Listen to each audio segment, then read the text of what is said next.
So welcome to part 2, which is creating the form. This is where the people will sign up to give you their name and their email so that way you can deliver the freebie to them. I love using Flodesk as it just popped across the screen. It's really, really intuitive. I used to feel like email was like overwhelming and stressful, and Flodesk just makes it very simple, very straightforward. They've got beautiful templates. It's just very easy to use and make it look great. Okay. Ooh, new Instagram integration. I'll take care of that later. Okay. So I've been using Flodesk for over a year now. So this is my email home base. Up here is my audience. And we're going to look at forms first. So again, the form is what you would put for people to sign up. And you can do what's called pop-up forms, which is, when you get to a website and it goes pop and it pops up with that little bubble on your screen. You can do inline forms on your website, which is like this is a little strip that goes across in the middle of one of my blog posts. And you can do a full page form. If you do not have your own website, this is the option that you're going to do, because a full page form just gives you a link to share, and you can pin to that link. You can share it in your Instagram bio. That's the option that you're going to use if you do not have your own website. I'm going to show you how to create a full page form. So create new. And here's your options. So you can do, like I was just talking to you about, there's a pop-up, there are inline, and they give you little designs to choose from. Or you can do full page, and the full page is the one we're going to work with. This is the one that will give you a link at the end. The other ones, pop-up and inline, give you code to embed into your website. So if you don't want to deal with code, full page is the way to go. Okay, so when you click create form, it's going to have you choose a segment. Segments in email lists are like your groups of people. So if you're thinking about which groups of people do I want to get this information, you can use segmenting to kind of divide your audience into small groups. So just like how you might differentiate for your students in your classroom, right? This student needs X, Y, and that student needs Z and X, and that student just needs Y. Same concept. You can group them into segments, and then you can deliver the content that they need based on the segment that they're in. So when somebody sends, I have multiple opt-ins. I think I have 37 opt-in forms right now. And each of those segments gets labeled. So I know, okay, this person was really interested in this activity. This person was interested in this activity. This person signed up to learn about movement in the classroom. And then I know, okay, that's what they were interested in. That's my small groups I can talk to about this. For your first opt-in, first segment, first freebie, you can just make it your welcome sequence, okay? I like to, like I said, I have a lot of little forms here. I like to label mine with what they are. So like it says opt-in, and then this is what it is. So they opted in, and this is where they signed up, and that's what they got. So for this, we're gonna do opt-in email basics example. So I know later that's what this is for. You want to make sure that your name is super clear. You can go in and name and rename things later. Okay, so save. And now this is where we're going to make the form look like what we want it to look. Over here on the left is for adding an image. So if you just click it, you upload an image. I highly recommend that this image is whatever it is that you're delivering in your freebie. So if you're giving them an activity, you're uploading a really nice picture of it, or maybe a mock-up. If you're planning on doing like an email course, you have like a computer with an overlay picture of what they might be getting in the course, something that visually tells them right away, this is what you're getting when you sign up. Okay. Over here is the title. Yours is probably not going to be my top 5 secrets to social media revealed. This is just their kind of like dummy text. They're filling stuff. So or maybe just 5 ideas to get students moving in your classroom. Something simple, obviously make it look pretty, do all the text, whatever. And then here is like one last chance for you to sell whatever it is you want them to sign up for. And while this text isn't what you want to use, it kind of gives you a formula you can follow. So you see this first line, does social media feel like a mystery to you? Right? Is this a problem that you have? I have a solution. Sign up below to receive the solution to your problem. So same thing, Do you have a hard time getting your students to move in the classroom? Are you looking for an engaging activity for fractions? Are you, what is it that your freebie solves? Here's a solution. Sign up below to get whatever it is that your freebie is. Okay. Here is where you can change the color. Something I really like about Flodesk, you see down here, those are my branding colors. So I don't have to go in and put them each time.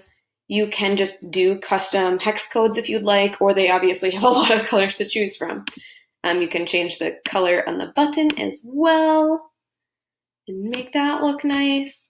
And over here up on the top, you see where it says form. Where is it? There we go. Form this is changing the whole page. So if I wanted my background to be not white, if I wanted it to be wider or narrower, fields is what they're filling in. I do not capture the last name because I don't need it. Okay. And I just feel like one less thing to ask of them is a good thing.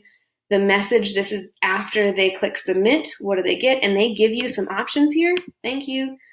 Thank you. Keep an eye on your inbox, right? They give you lots of options, which is kind of nice. So you can pick and you can type your own if you'd like.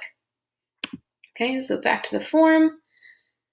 What's the other thing? Oh, down. I was just working my way down the form. You want to change this. So if your freebie isn't a guide, you're going to say, sign up to receive blah, blah, blah, whatever it is, or download your blah, blah, blah. Okay? Click here for blah, blah, blah, right? This is your call to action. Okay, whatever that is. This is just a disclaimer text, right? It's free, your information is secured, you can unsubscribe at any time. I just leave the default message here. You can change it if you would like. Okay, and it shows you the mobile preview and the desktop preview here, so you can see what it looks like when you click publish. Okay, so then we'll get to next. There. Okay, should we enable double opt-in for this form? Yes or no?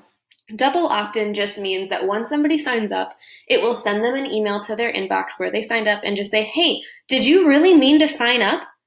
Yes or no? And they have to click that link in that first email to actually get the freebie and to actually be opted into your email list. There's reasons for and against doing this either way. Some people, well, first of all, check the laws where you live. This is sometimes required by law. So make sure that if that's you're doing what you need to do. Okay.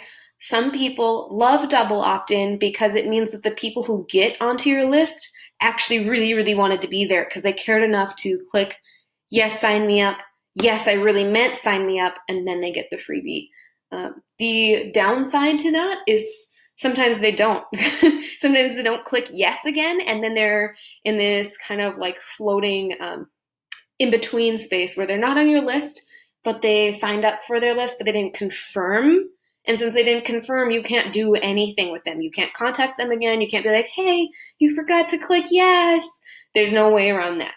Either they get the double opt-in and they say yes, or they don't and they're not on your list.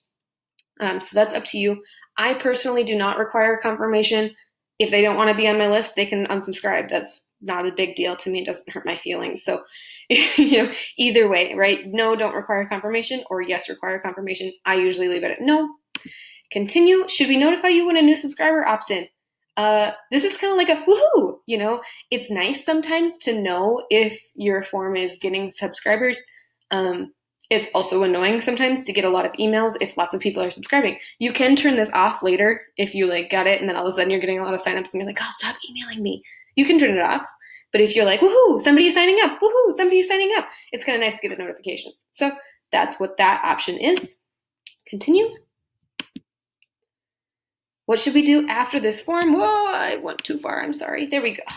Continue. There we go. What should we do after this form is submitted? So after the person click here or sign up or download here, clicks that button, you can either display a success message, which you chose back when you created the form, like the thank you or thanks for subscribing, or you can redirect subscribers to a URL. I usually just display the success message, but you could direct them to say they signed up for your freebie that's 5 ways to include more movement in your classroom. You could redirect them to a YouTube video or an IGTV you have that's on that same topic. right? Because then you're directing them to more of your great content. That is a good option to do with a redirect. You do not have to. Sometimes I just send them back to the blog post where they were. Okay, up to you. Okay, last step. There, ta-da, done. Your form has been published to the web. So this link, let's copy and paste it so you guys can see what it looks like. This link takes you to our beautiful form. Click here for COA. But this is what people would see if I shared that link and tried to get them to sign up. So you can use that link and you can put it in your Instagram bio, you can put it on your Facebook, you can create pins and put it there, you can put it in blog posts, wherever it is that you want to use to drive traffic to it. This is the link that you were driving people to sign up. Okay. All right. So you're going to go create your own form, and I will see you back for step 3 when we connect the two. So we're connecting your freebie and the form in a workflow, and we're almost done.